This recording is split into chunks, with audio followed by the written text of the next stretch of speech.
அண்ணியா? ம், ஆமாம். ஆக்சுவலி அவங்க உன்னோட காலேஜ் மேட், வேறு டிபார்ட்மெண்ட்.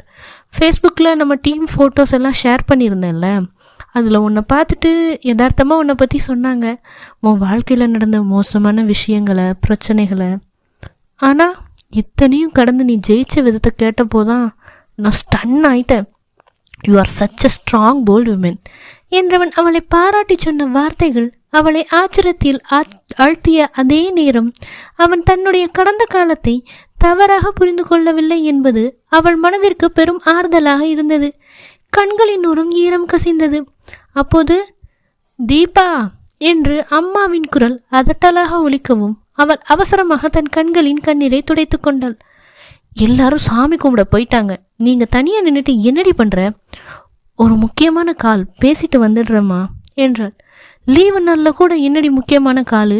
நீ இப்படி ஃபோன் பேசிட்டு தனியாக நிற்கிறத பார்த்தா நம்ம சொந்தக்காரங்கெல்லாம் என்னடி நினைப்பாங்க? ஏற்கனவே பேரக்கு எடுத்து வச்சது போதாதுன்னு இப்படியெல்லாம் ஏதாவது பண்ணி எங்கள் மானத்தை வாங்கு.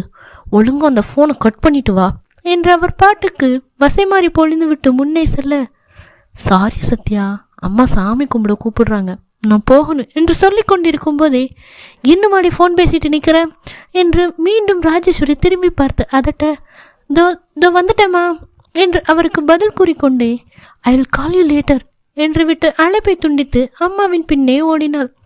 சாமிக்கு அபிஷேகம் நடக்குது, உள்ள போய் பாரு என்று மகளை துரத்தாத குறையாக உள்ளே அனுப்பி வைத்தார். அந்த சின்ன கோபுரத்தில் சாமியை தரிசிக்கும் ஆவலில் எல்லோருமாக இடத்தை அடத்தபடி நிற்க தீபிகா கிடைத்த இடத்தில் சென்று ஒட்டி கொண்டாள். ஆனால் அவள் யாரையும் பார்க்கவும் பேசவும் தயங்கினாலோ தன்னை அறியாமலேயே அவன் பக்கத்தில் சென்று நின்று விட்டிருந்தாள். அவளை தவிர அவர்கள் உறவினர்கள் எல்லோரும் அந்த காட்சியை கவனித்தனர். தாமதமாக வந்த சண்முகம் தன் மகன் தீபிகாவுடன் ஜோடியாக நிற்பதை பார்த்து அதிர்ந்து விட்ட போதும் அப்போது மூளைக்குள் ஒரு யோசனை மின்னலடித்தது.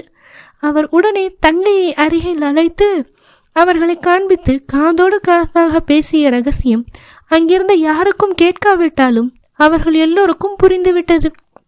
ஆனால் இது ஏதும் அறியாமல் தீபிகா கர்ப்பகிரகத்திற்குள் பாலாபிஷேகத்தில் நனைந்து கொண்டிருந்த அம்மனை மனமுருகி தரிசித்திருந்தாள். சத்யாவை எண்ணி உள்ளுர அவளும் சந்தோஷ தூறலில் நனைந்திருந்தாள்.